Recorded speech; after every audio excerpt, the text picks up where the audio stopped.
Good morning, everyone. Thank you for coming the morning, the day after. We appreciate it. Last day, is everything going well? You guys enjoying the conference? Good, good. Well, welcome to our session. This is wheelchair service delivery.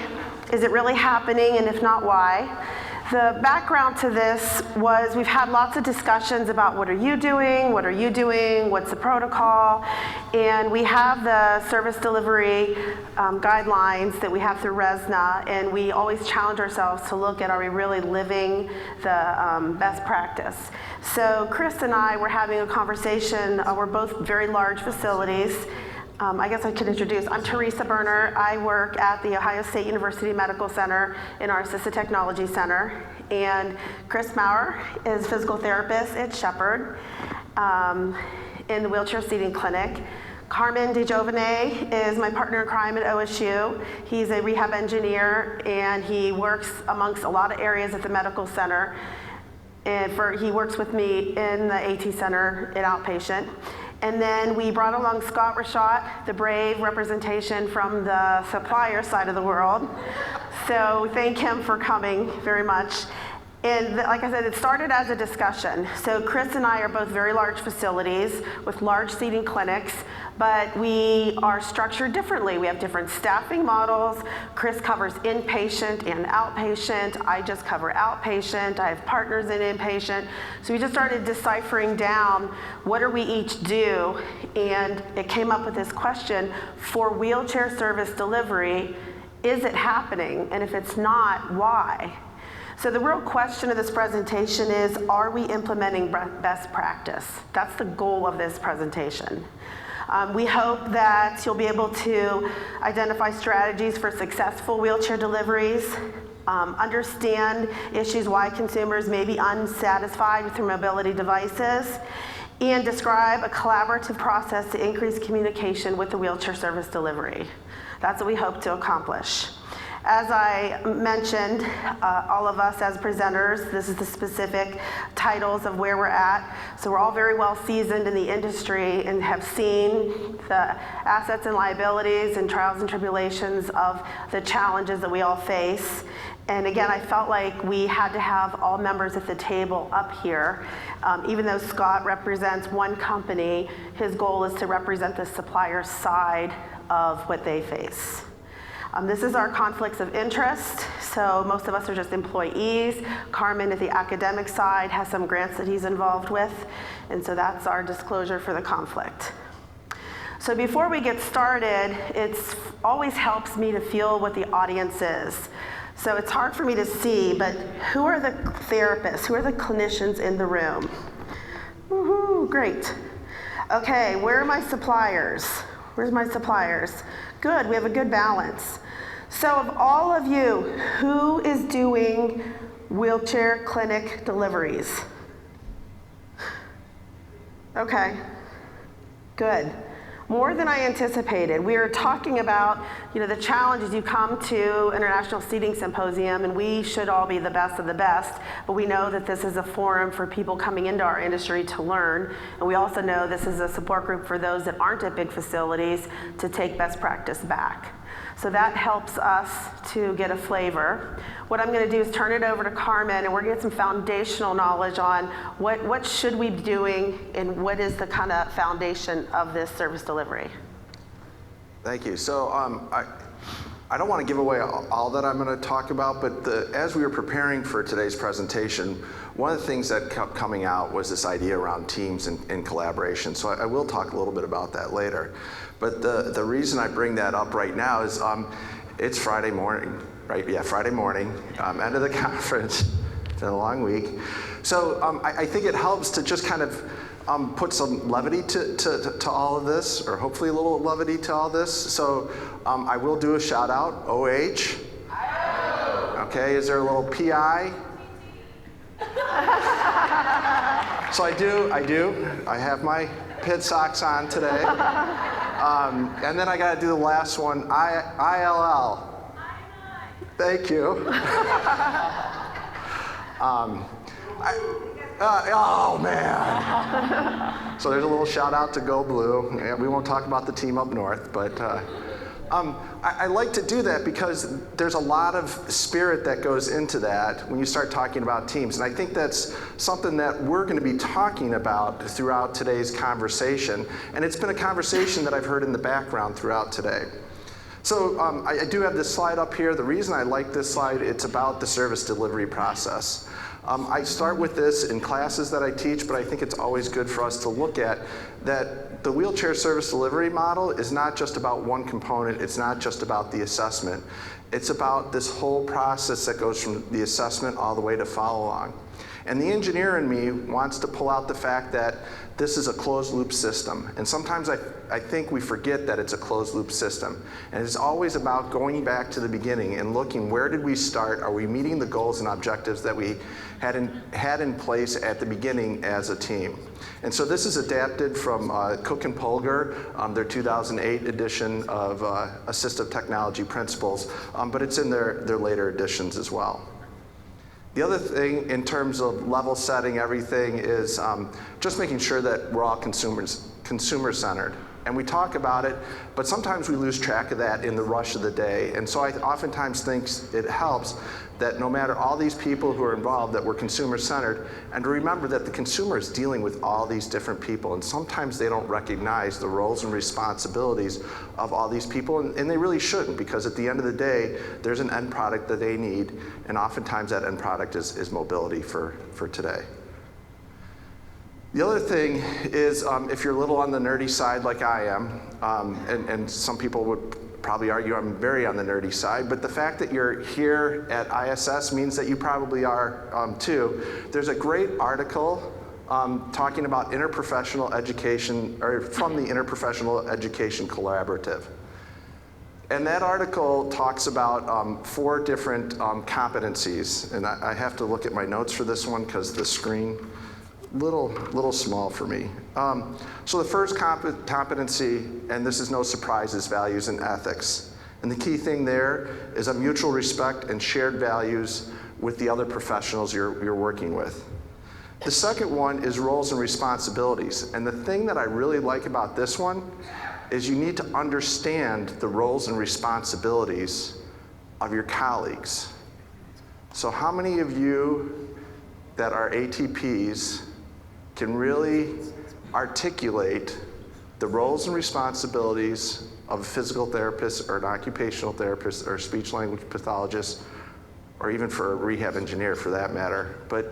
And how many clinicians have gone around and sat with an ATP and really understand what is it like in their day-to-day life, going from place to place and being outside of a center-based clinic. So that's what the roles and responsibilities is getting at.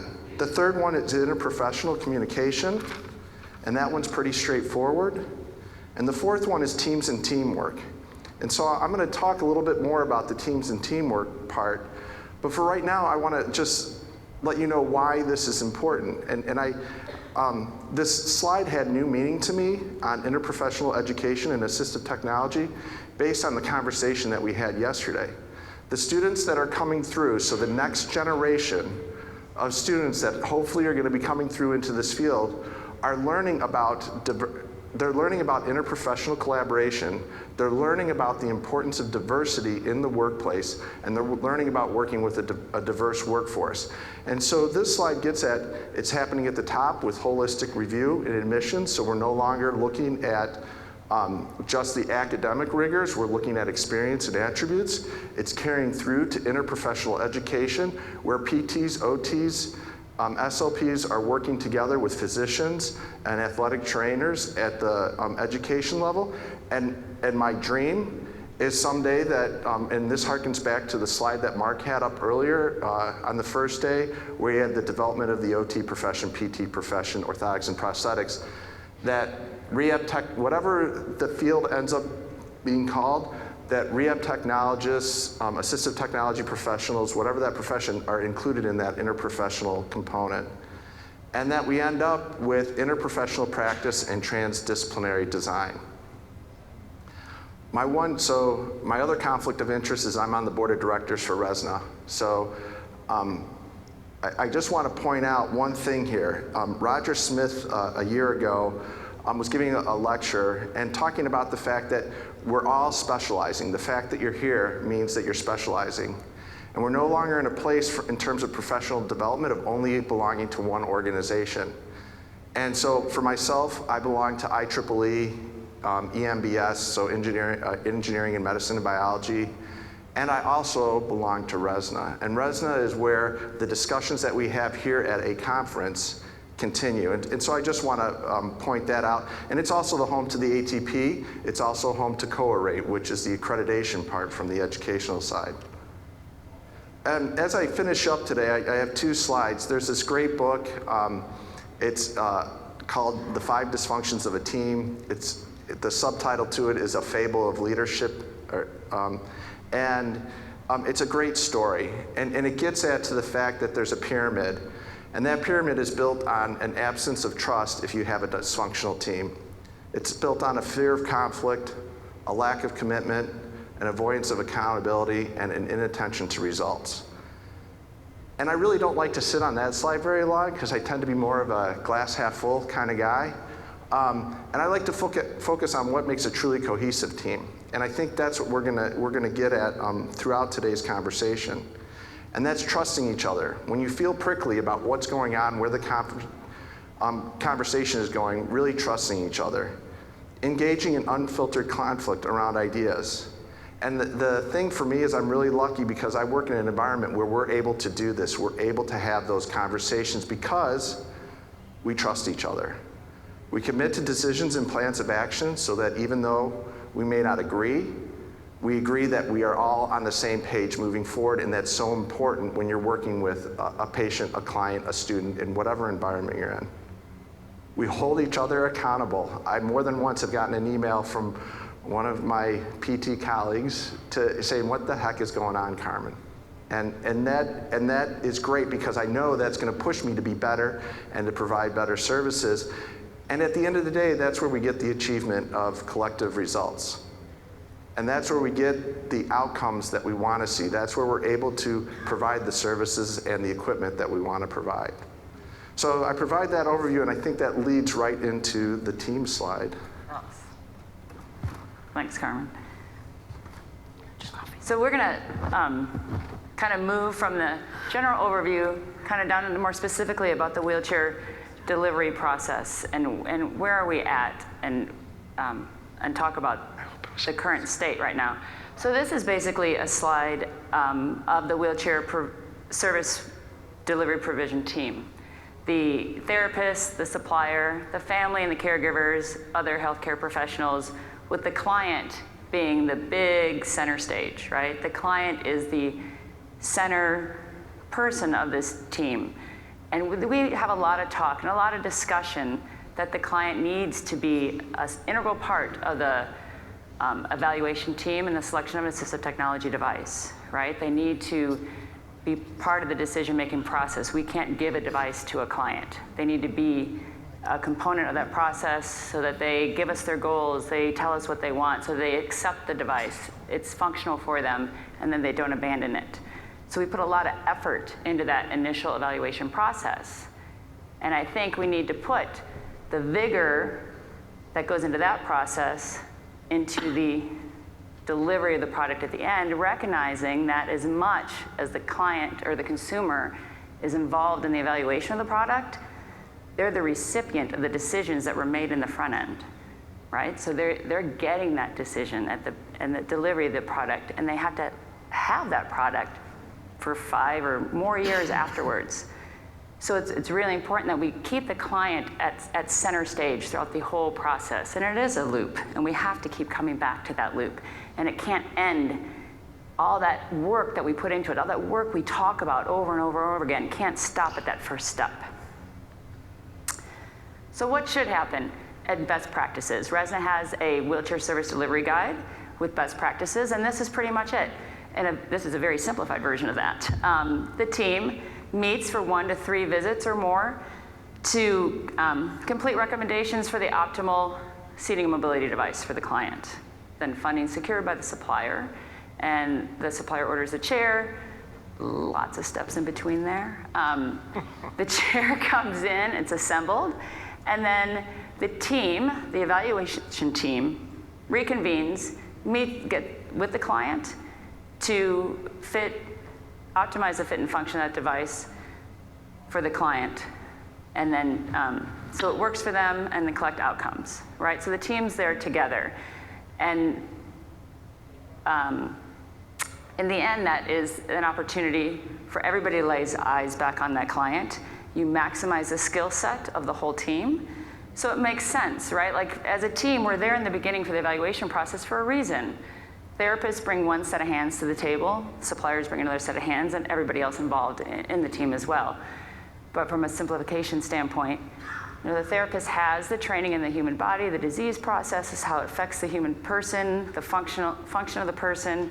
Supplier is the expert at the equipment, the options for the equipment to match what the client needs. And together as a team, we work really well together. So on the delivery process, that team coming together to maximize the fit and integration of that system to that person is the opportunity to make sure it's going to work all together in the end for a successful outcome.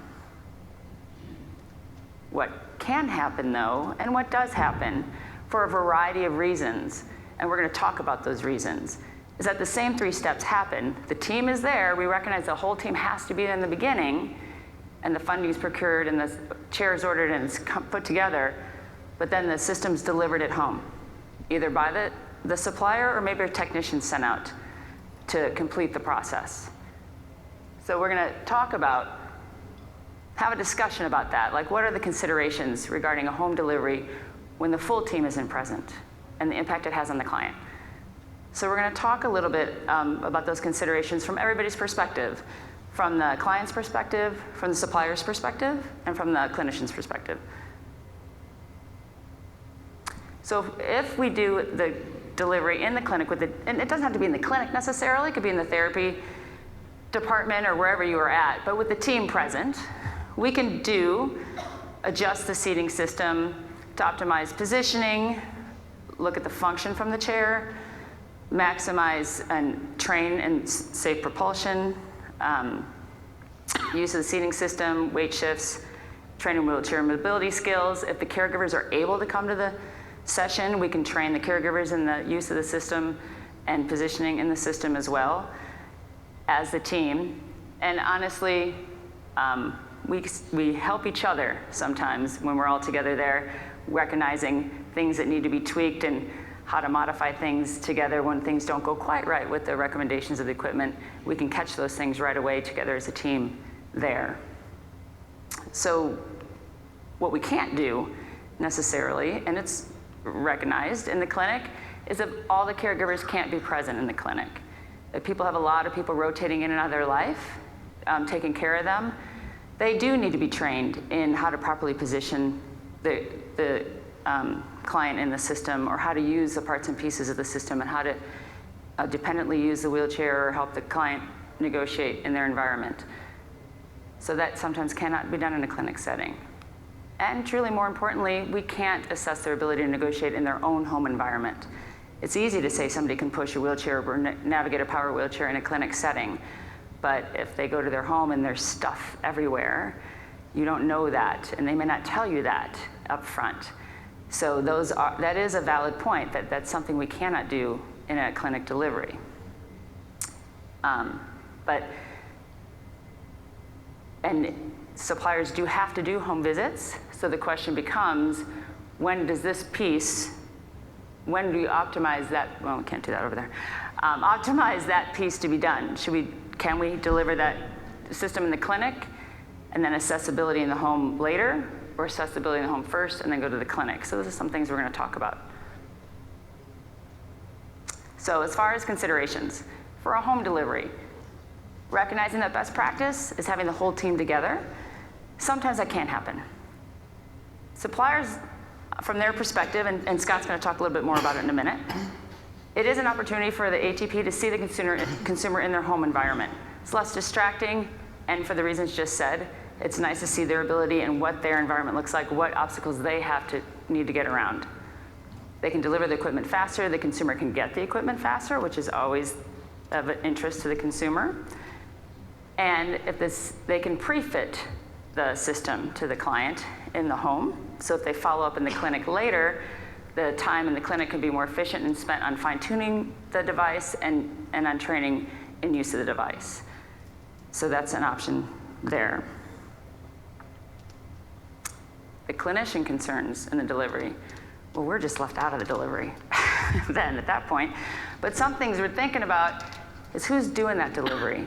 Is it the ATP doing the delivery, or is it a technician doing the delivery?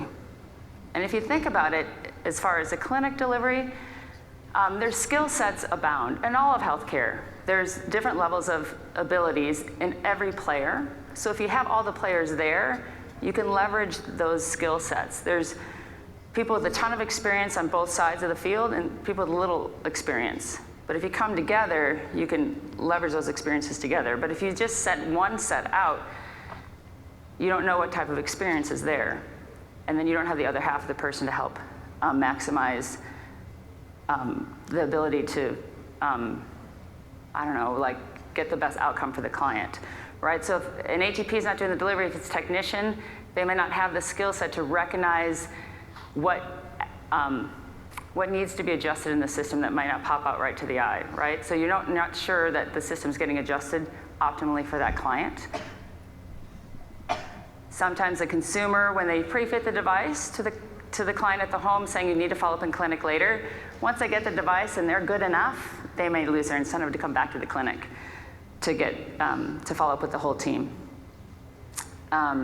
We've had the experience a lot sometimes when the device is not fitted correctly to the client and they don't like it, they're not satisfied with it, it causes them pain or other issues, and it takes time to get back to the clinic to meet with the team. By the time they get back to the clinic, they're so dissatisfied with the device that even if we could adjust the device to fit them properly, they will refuse the device altogether. There was nothing we could do at that point because it had been too long of a time they'd spent being unhappy with whatever had gone on with the device.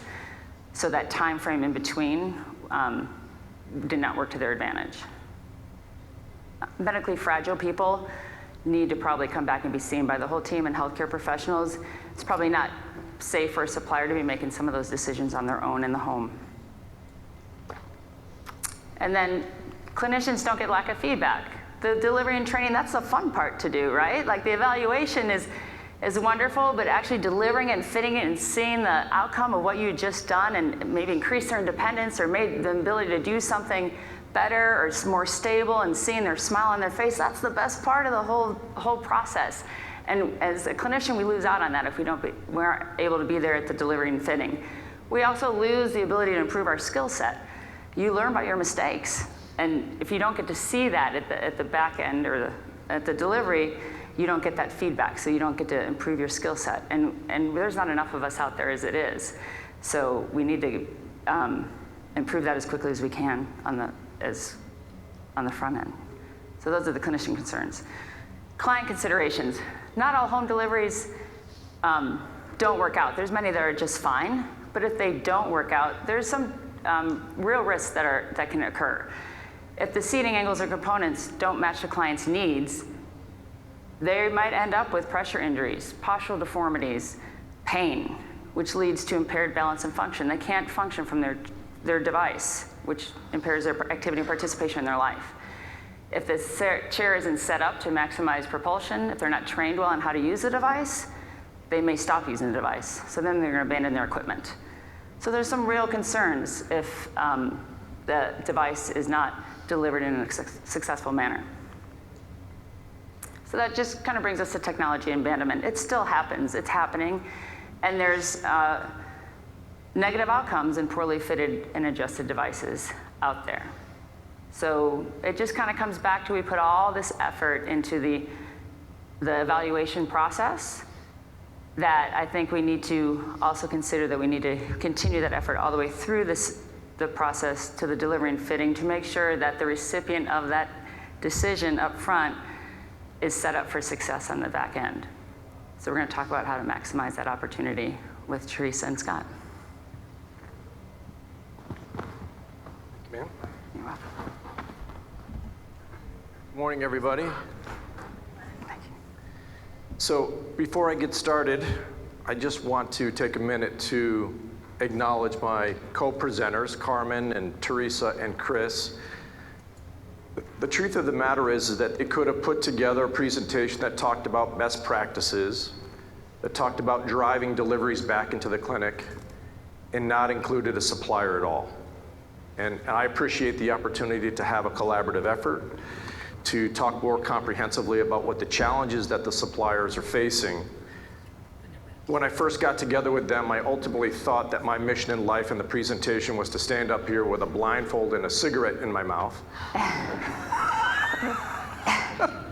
But the good news is that it was a collaborative effort that I think we both learned a lot from each other around it. So with all of that being said, just wanted to level set real quick on what the supplier's goals are at a very high level when we're working through the delivery process. And those three goals are an accurate configuration, making sure that the equipment is appropriately configured when it's time for the delivery at the moment of truth. That requires skilled ATPs. Skilled ATPs, in my humble opinion, have a mastery of 5 basic pillars or 5 areas of expertise. The first one is a clinical competency. The second is payers and funding, knowing what's approved and what people qualify for. The third is the equipment. We spent a lot of time with vendors over the last couple of days. What's the new technology out there? Do they understand the functional applications of the equipment so that we can get the best outcomes? A business acumen is a big part of this, making sure that we're putting the puzzle together to make sure that we're not ending up with co-pays and those types of things, so that it's clinically appropriate, meets the need, and ends up with a positive outcome. And the last piece, just for the suppliers in the room, and I know that I work for NewMotion, but I'm trying to represent us as a group, and I'm interested in any feedback or conversations after the presentation.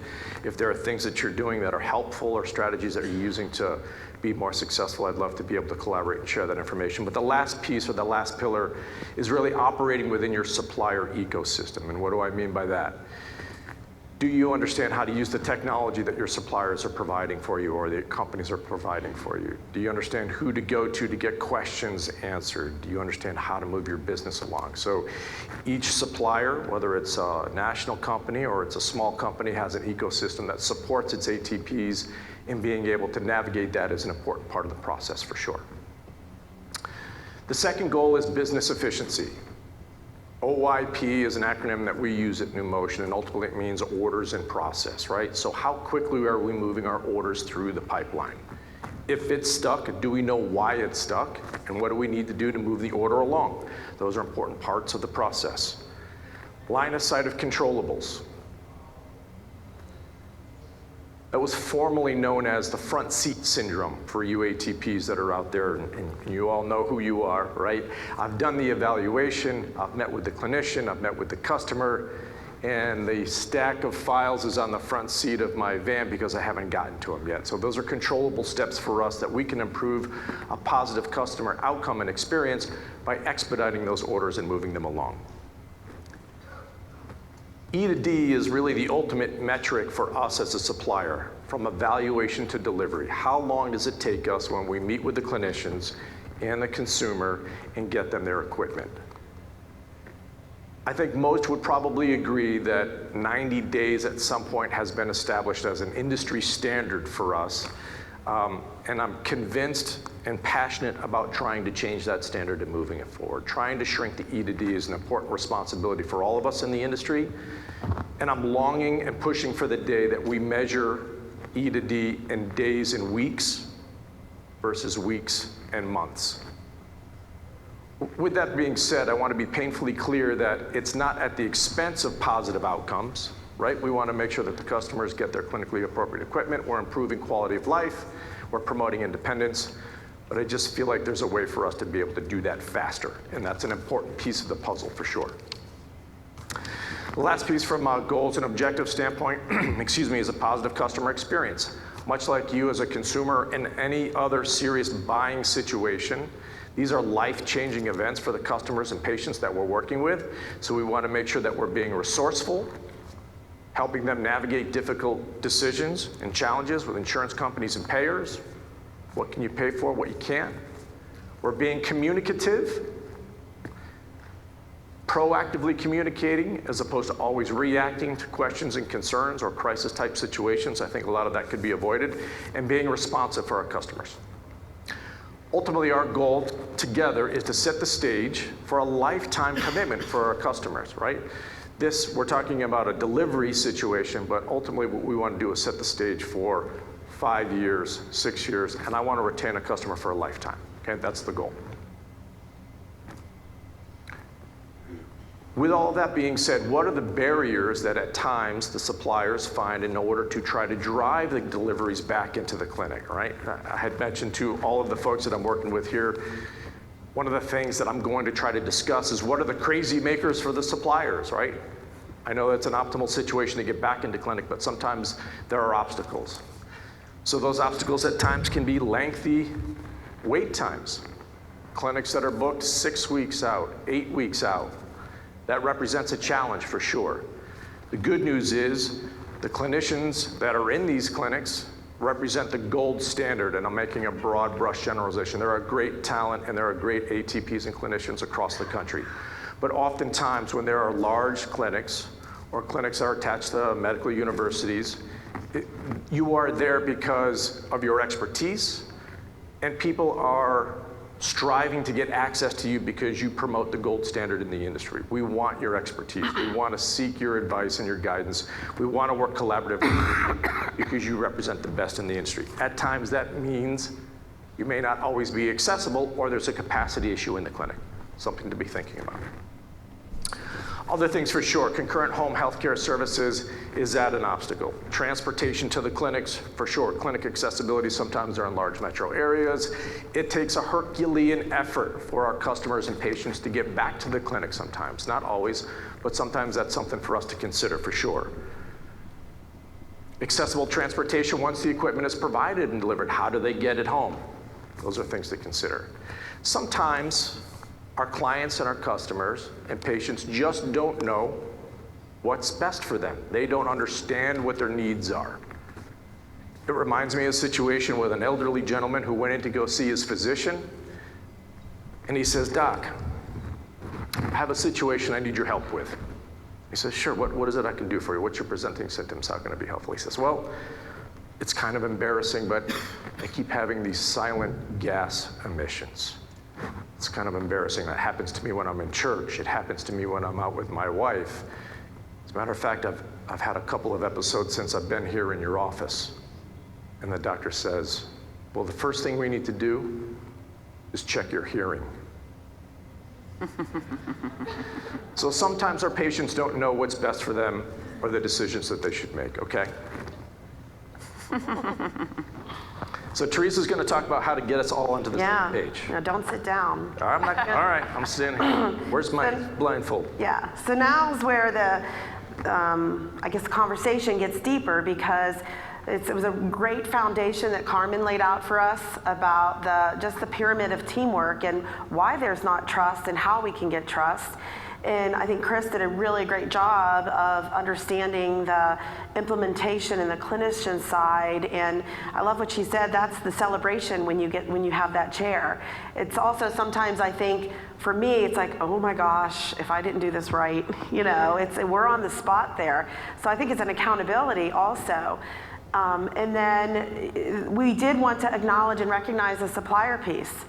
Okay, so what do you do? What do you do now when you have these discrepancies? And from my perspective, I've evolved in this process. I see a lot of familiar faces in the crowd. I mean, I've evolved from having clinic 1 day a week to now I have an amazing team that all I do is wheelchair service, evaluations, delivery. I mean, I have a little hub. Didn't happen overnight, but I have been able to evolve a process, and I look at this as a visit. I look at it from a business standpoint too, self-serving. I love doing this, and I don't want the medical center to take it away from me. But the reality is I'm a minority, because you guys are struggling. Chris just can't hire more staff to help her, so that's the reality. So what do we do? I think the important part is getting everyone on the same page. We've learned that expectation at the beginning, and that the consumer comes in, and some people think, oh, I'm here, I'm leaving in my chair. they don't know, they don't understand the process, they don't understand the depth of what we have to go through. So setting the expectation and getting their buy-in and making sure that you have your team so that we have the supplier, the therapist, the consumer, the family, all acknowledging what this process is. And that hopefully will prevent any of the perceptions for returning to clinic or no surprises. Continually keeping each other updated, and you're going to hear some different examples about this, so there's no surprises. We all know what is going on. We know what the process is. We have those people that needed a new chair yesterday. We have people that could say, take as long as you want because I don't want a chair. You know, someone that might have a progressive disease that's not ready for that transition. So having updates to the team and then to the consumer, and there's multiple methods to do that, and being able to track equipment. We didn't have a method before. I only knew about the problems. So now I have a proactive way of, hey, what's going on with this case? Where are we at if there is a delay? Best case is that everything works smoothly and the equipment comes in and it gets delivered, but we all know that's also an exception. So the communication is what the point of this is. It's so valuable to over-communicate and get everyone on the same page. So this is mine, right? Yep. So ideas of keeping the team engaged in the process. What's the number one question that every client, patient, or customer asks at the end of the evaluation? When am I getting my chair, right? When am I getting my chair? So it's an important piece. It's meaningful for them. So planning a delivery is a process, not an event. And the best way to be efficient around that is engaging the rest of the team members and where the order is in space and time. How many suppliers are out in the audience? So how many of you have portals or some sort of autonomous way for customers to be able to access through the internet where their orders are in process? Okay, a lot do, right? And that's something that we're moving towards for sure. So the process is visible, they can see where their orders are. Communication oftentimes is pushed out to the customer so they know that when something's been sent to be a prior authorization for a funding source, when that prior authorization's been received. So getting ahead of it, keeping the stakeholders informed is important. And at times, I will speak specifically for NuMotion as a group here, we can do a better job of communicating with our clinicians so that they're aware of when the scheduled delivery is occurring, and we're planning for that ahead of time.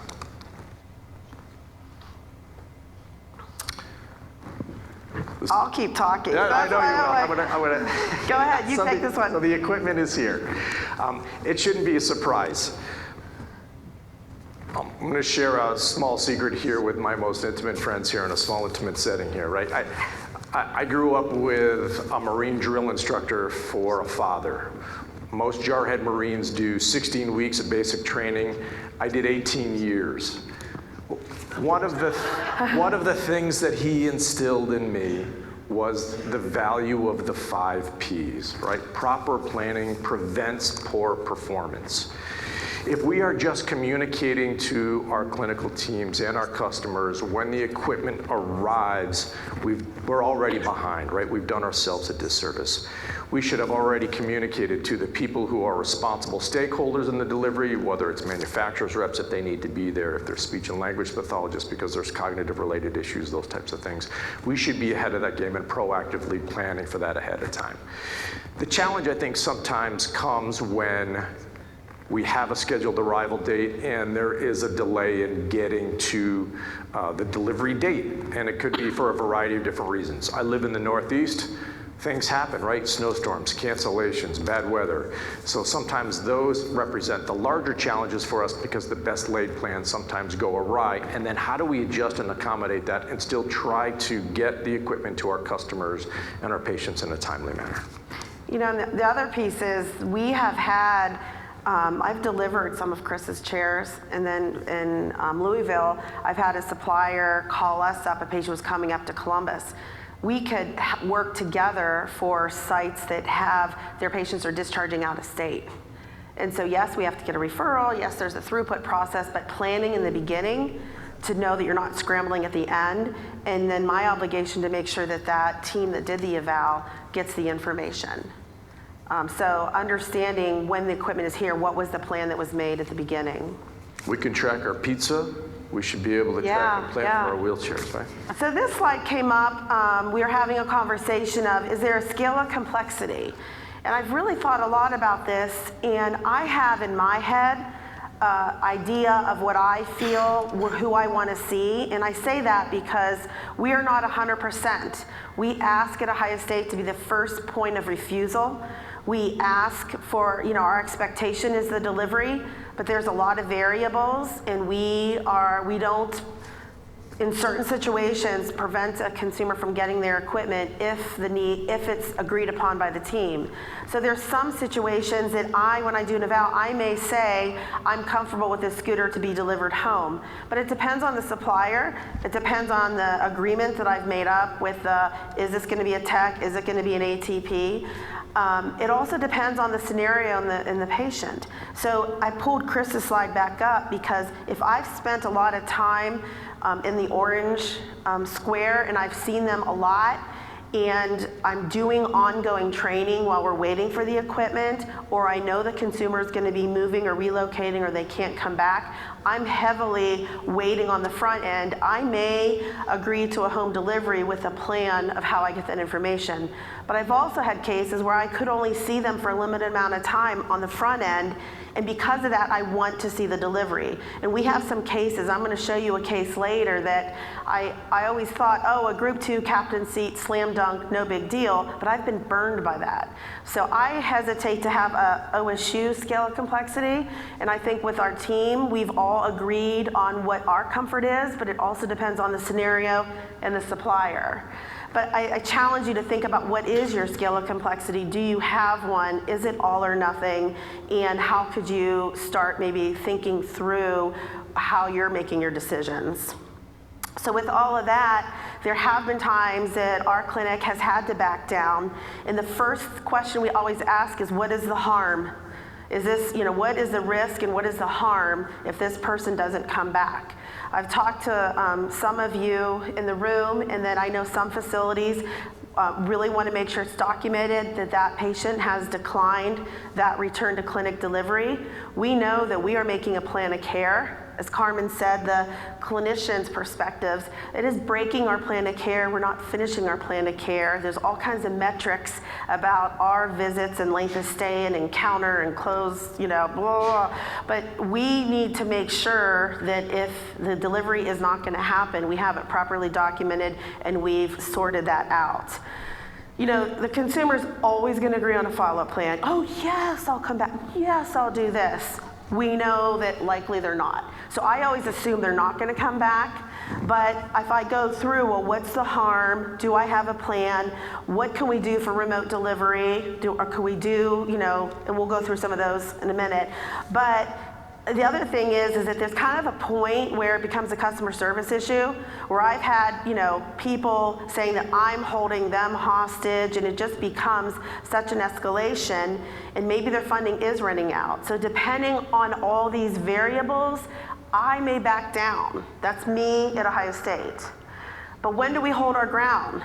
You've heard, if they're medically fragile, if there's pressure sores, if there's custom molding, if we know that this patient is a known complainer, that there's problems, or there's a patient that we all have those that go and want to do legal intervention for complaining so they get everything for free, or if there's been redo, if we've already had to do redo, we will say, nope. And I've said, well, then I'm returning your chair. The vendors probably don't know I said that. But, I don't want to do that, but I've held my ground that if there are situations that is not safe, we will hold the equipment. And so I think you need to decide what those scenarios are, and they're going to be very individual. So getting information back to the team, I'm going to pass it back to Scott. If I can't be there for the delivery, and I know the implementation's not going to happen because they're not going to come back to me, I want to know that implementation piece. It's not just delivering and dropping off a chair. So what are some technologies? How can we have closure if I can't be at the delivery? Sure, so there's a bunch of things listed there which I won't read to you, but I think the larger piece of this, and I'm going to refer to Chris's comment earlier, which I think is a powerful one. There's opportunities for learning. What do we need to do to make sure that we're not missing opportunities for learning as a clinical team, the ATPs, and the end users to make sure that we can take that learning experience and promote it moving forward, so that when we see difficult situations that have some similarities, how can we take those opportunities and then use them for other customers? So what do we need to do? So some of these things can be helpful. Some med centers have approved remote technologies. The one piece around that I will offer up to you, if it's something that you're considering, is that you have to be super careful to make sure that it's HIPAA compliant, right? That's one of the most important things. So FaceTime is not, but BlueJean and Cite is something that are options for you to use for sure. Are there pictures? What type of pictures are you looking for, right? Opening up the lines of communication with the clinical teams that you're working with and make sure that they get what they need to feel comfortable in closing the loop. Conference calls, taking videos, follow-ups after the home delivery to make sure that we can close the loop on the backside and perpetuating the learning moving forward. And I don't like clinician follow-up calls because it's not billable. And so I don't want my therapist sitting at the phone. And so that's like the business side. So when the consumer's unhappy, and I'm going to go quickly through this so we can get to the case studies, but that's the other sensitivity. We have an agreement with our suppliers, okay, they need to get back. And so if someone is unhappy, we need to see them as quick as possible, because as Chris said, they're going to ruminate, and then we're not going to ever be able to solve it because they're with equipment they're not satisfied with. On the flip side, if the reason it's not working is technical problem solving, there may be a quick fix, and now there is more kind of, I guess, remote access with some of the power wheelchairs that we can find programming or battery problems. But when that consumer is unhappy, the team needs to come back together, because the team can support each other and problem solve, and it's also not buying into the consumer splitting us against each other. So communication is very critical. Yeah, I think establishing the rules of engagement, right? What are the things that we feel comfortable with potentially the suppliers handling versus the clinicians, but always communicating back, so if there are adjustments and changes made, we can all speak intelligently to the customer, right? Okay, so I'm gonna pass it back to Chris, and we have some cases.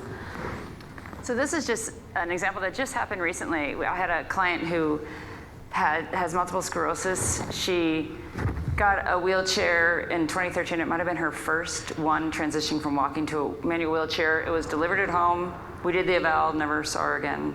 And she came back and she wanted to make the chair lighter so she could load it into her car. It was too heavy. She wanted to decrease the weight of her chair. So she came back for components, or I don't even remember what she came back for, but it was to make components lighter. And so I saw her, and I just happened to see her pushing the chair. And that was it. And I'm gonna play a video and so I trained her on her push techniques, which was absolutely not why she came back to the clinic. And I just wanna play a video, and it's self-explanatory of what she says after being trained on how to push 5 years later. Oh my gosh. Okay, so I've had the wheelchair for 5 years. It was dropped off at my house.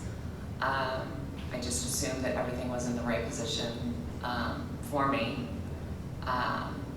So for 5 years, I've been doing it wrong.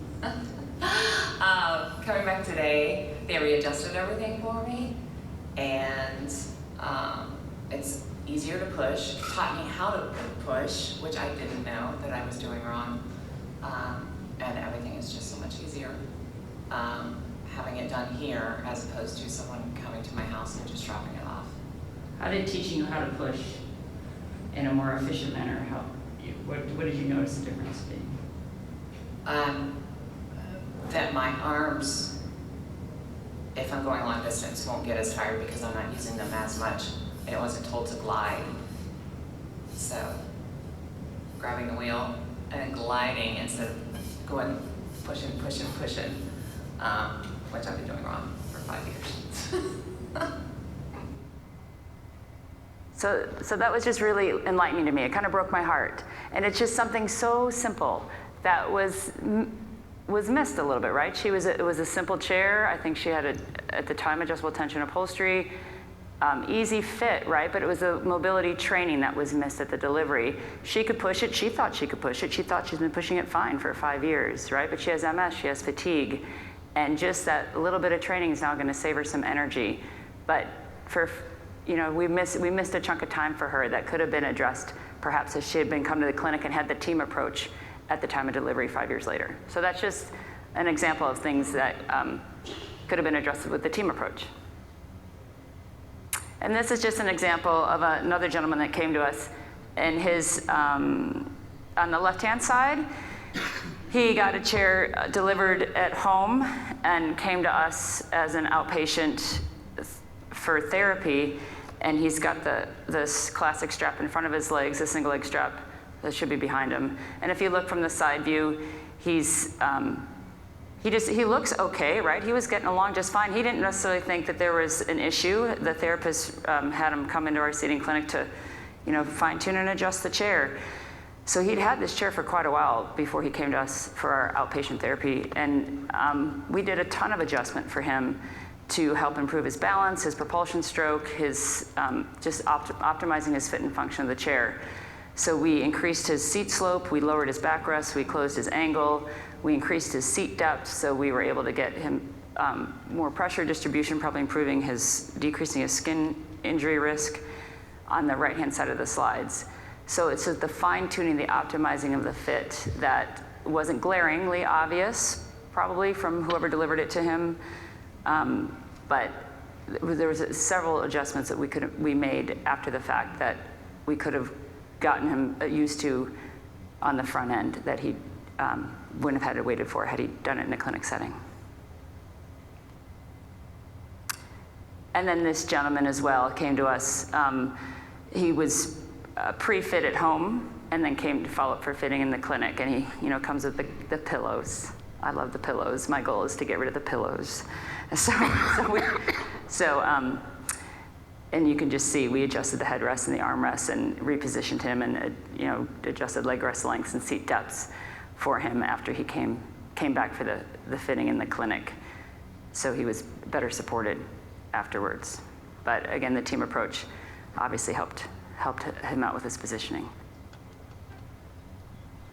Thanks, Chris. So this is the case that is the example where I felt the trust with the supplier was broken. This individual came in, her left leg, she was sandwiched in. She was a truck driver, sandwiched in. Her truck was on fire, so multiple burns. She has no knee flexion. It's just completely an extension, and she was ambulatory for a very long time, but she was having complications of that and just not able to get around.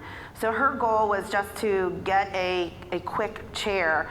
She was already irritated that she had to come to this wheelchair clinic and see this physician and then see this therapist. And I was trying to explain to her, it was really hard to get her buy-in, and I set the expectation of what I needed, of her, but it was a group 2 chair with a captain seat. So I had about an hour and a half at that appointment, and we don't have our suppliers at the first appointment because we use that as our clinical assessment so that we could then bring them in for the specific trial. So for this one, she had traveled quite a distance and she was really hesitant to come back, and I thought to myself, it's a group 2 chair. Talked to the supplier it was an insurance contract, I had to use this one supplier. And so I literally begged him to say, you promise me you will go to the house, not a technician, you will go, you'll double check my measurements, you'll look at everything. I was obsessing over my worry about not following my protocol. So he did, and then the chair came in on a Friday. She was leaving for vacation on a Saturday. She called me begging for the chair to get to her. My intuition wasn't right, and I should have followed that, but I gave in, and I'm thinking, it's a group 2, and she doesn't have any cognitive and really no positioning. But I said, hey, John Smith, I'll just say, 5 minutes? Okay. 4 minutes, okay. So this is what the supplier showed. And he was so proud of it. Oh, she loved it. She loved her chair. Really? Well, let's talk about the left footrest. Let's talk about the seat to floor height. Let's talk about the seat depth.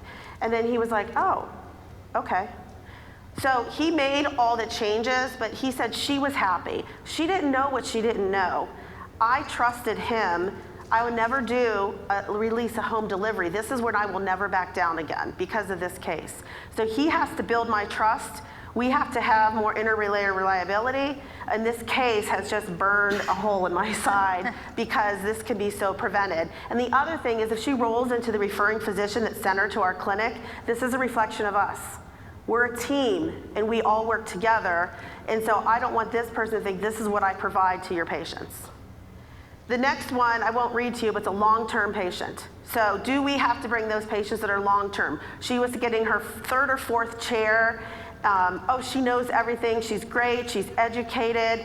So my colleague, who's not here, Wendy, did the assessment, and I know that it was a bought-in plan. Well, at the delivery time to schedule the delivery, the patient was refusing, and that's where I said, oh, let me talk to your therapist.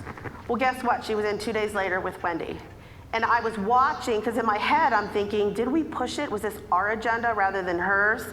There were multiple problems from the manufacturer that were unanticipated by anyone, and it ended up being an extremely good use of time. So had that well-educated person had a bad experience in the home, the supplier would have been hung to dry because she would have nailed you to the wall. So bringing the team back together was really important for her. So I wanted to show you kind of both sides. I'm going to pass to Chris to give us some closing. So in closing, I think we had a good conversation about discussing about what's best for the client. And I think we need to remember that. And in the end, we're all here for the client. And in the craziness of the funding and the authorizations ending and getting into clinic and getting the client back to clinic, I think we need to keep coming back to remembering that the client is still center stage and that the therapist involvement doesn't end with the evaluation for lots of reasons. And I think we're a key component as a team to the success of the overall system. The fitting is equally as important as the initial evaluation for the client. And I think in the whole conversation, communication's key in all parts of this process, between the supplier and the client, between the supplier and the therapist or the clinic itself.